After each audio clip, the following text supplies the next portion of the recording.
Welcome back to the Clarity Booster. Today I want to talk about what happens when you stay calm in the middle of someone's drama and instead of things getting better, they get worse. Let me quickly catch you up. This is part two of a little series that came out of my summer holiday. I went away with my partner's family and a family member shouted at me in front of everyone. And it was drama that had nothing to do with me and somehow I took the front of it.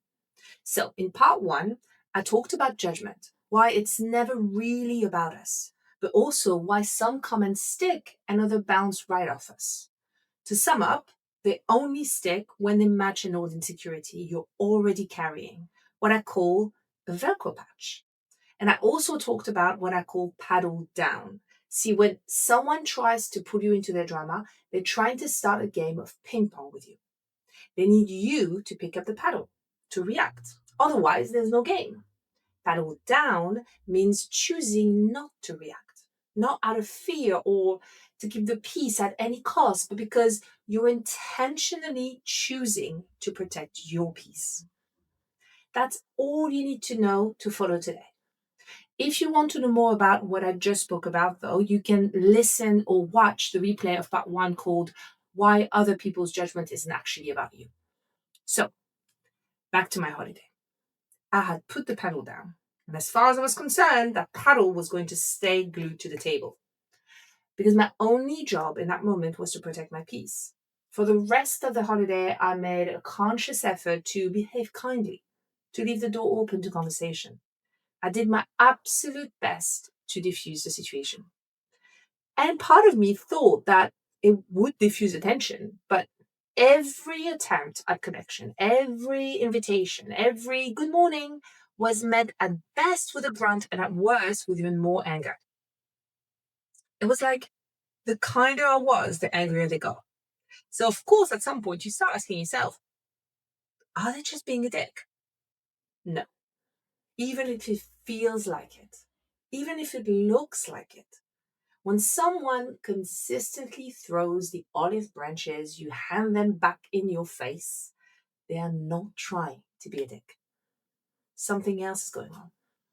And once you see it, you will take their behavior much less personally, which means you will be able to protect your peace too. So let's dig in. Think about it. It has probably happened to you too. You've had an argument with a friend, partner, a husband. They try to reach out to be the bigger person, and somehow it pisses you off more. It makes you feel even worse. It's not their fault, but it's also not entirely yours. In that moment, we have taken the place of the victim. We genuinely believe that whatever happened to us. And we completely fail to see our own part of it. And we start seeing whoever we argued with as a persecutor, the person to blame for all our suffering. There's a simple model I use with clients for this called the drama triangle.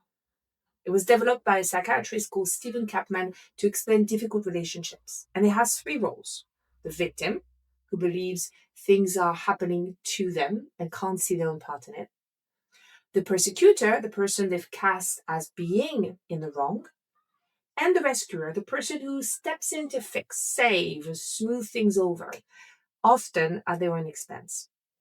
In my holidays version of this, the person who shouted at me had tried to cast me as the persecutor. And it would have been so easy to take the role. I could have easily shouted back. I could have started listing every unfair things they'd said or done, or making absolutely sure they understood how much they hurt me. It would have also been just as easy to slip into the rescuer instead, which would have meant over apologizing, trying to prove how much I care, taking on blame that wasn't mine, all to make them feel better or so they come around faster. Persecuting punishes, rescuing appeases. But both are just ways of ending the discomfort in the moment. Neither are actually taking responsibility, they just deflect the blame. And both feed the drama as they comfort the other person into their victim position. I didn't do either. See, my olive branches weren't about taking the blame or moving it onto someone else. They were about accountability. What I was saying was, I'm sorry for the part that was mine. I'm here for you whenever you're ready to talk. I'm not going to force anything, but the door stays open. That is neither rescuing nor persecuting. And that's exactly what was so hard for them to sit with. Because unconsciously, they needed me to take one of these two roles so they could stay in the victim seat. Here's the thing about the victim role: it cannot survive on its own. It needs a persecutor or rescuer to stay in place. So, here's where it gets interesting. What keeps someone in the victim role when it is so clearly causing them pain? It's because coming out of it means becoming the creator of your own experience again. Instead of someone things simply happen to, being a creator of your own experience is incredibly freeing, but that freedom comes at a price.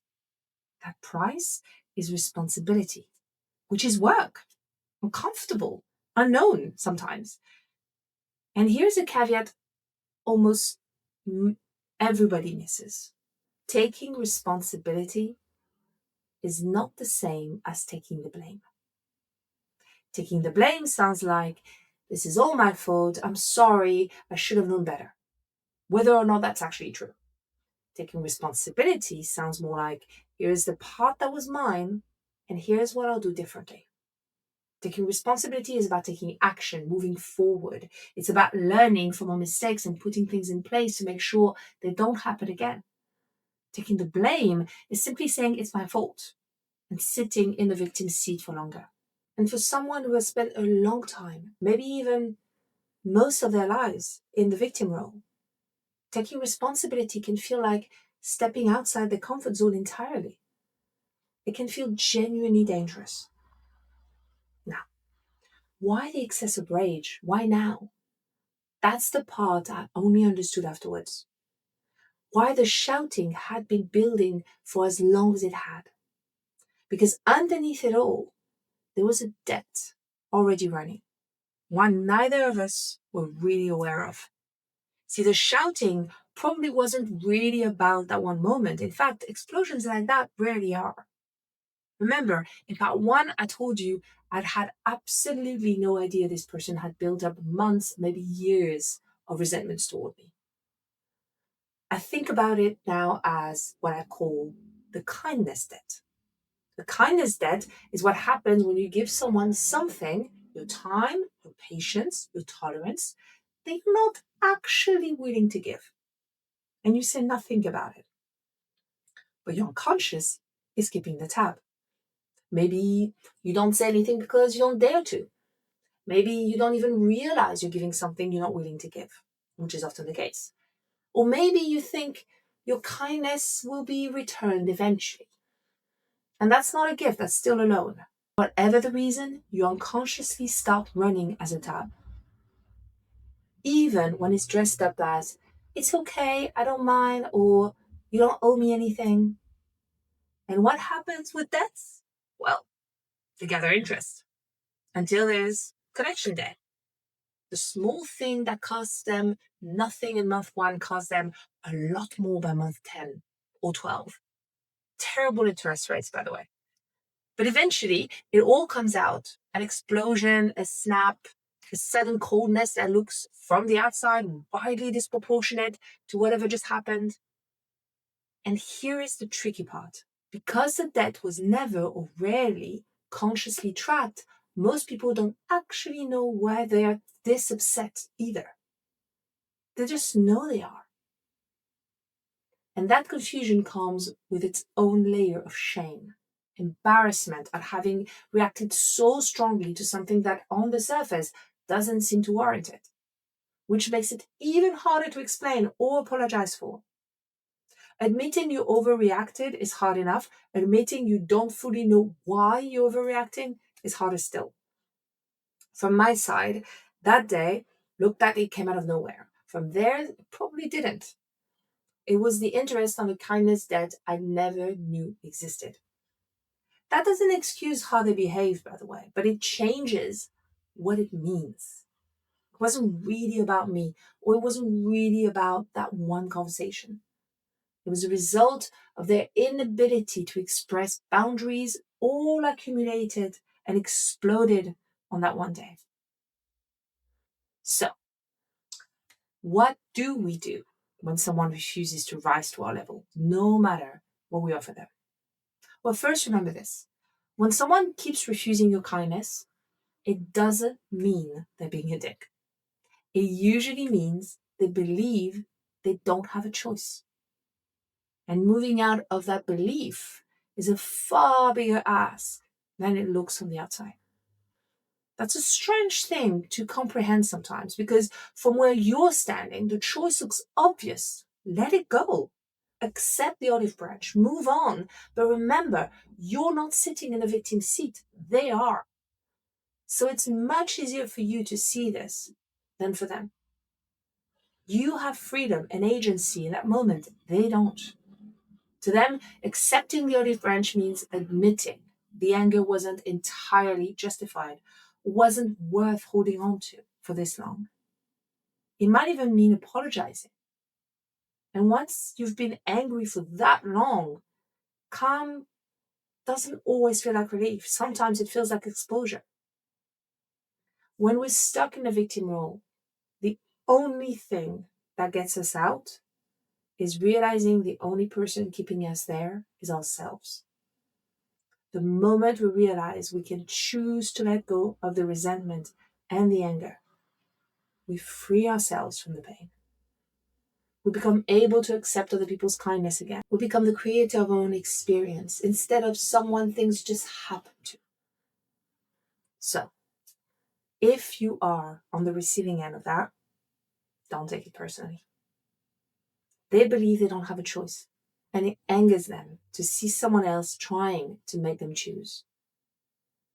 You don't have to fix their mindset, and you definitely do not have to keep proving your kindness.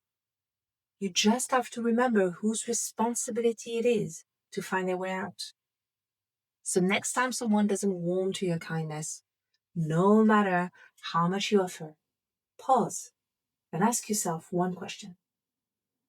Is this about me or about their belief that they don't have a choice? And if you notice you're still trying, still working to win them over, check yourself. If you're trying harder to be liked, you probably took on the role of the rescuer without realizing. That realization is your way out into empowerment. So, back to that holiday. They never did come around. Not that day, not by the time we left. They stayed in their own prison of pain, one only they had the key to. I could have felt angry about that, and 10 years ago I probably would have. And would have spent the rest of the holiday running the same argument through my head, rehearsing everything I should have said. This time, what came up was compassion. Don't get me wrong, I didn't excuse what they did, but I understood how much a mindset like that asked for someone to leave behind. And that's part 2. In part 3, we'll talk about setting boundaries, because paddle down or not reacting is not the same as no boundaries. And timing, it turns out, decides whether a boundary actually lands or blows up in your face. So if you took only one thing from today, let it be this. When someone stays cold, no matter how kind you are, ask yourself, is this about me or about their belief that they don't have a choice? Because you can't hand someone the key to their own prison. You can only stop standing outside the door waiting. Your kindness is real whether they take it or not. So, keep your paddle down, protect your peace, and go live your life.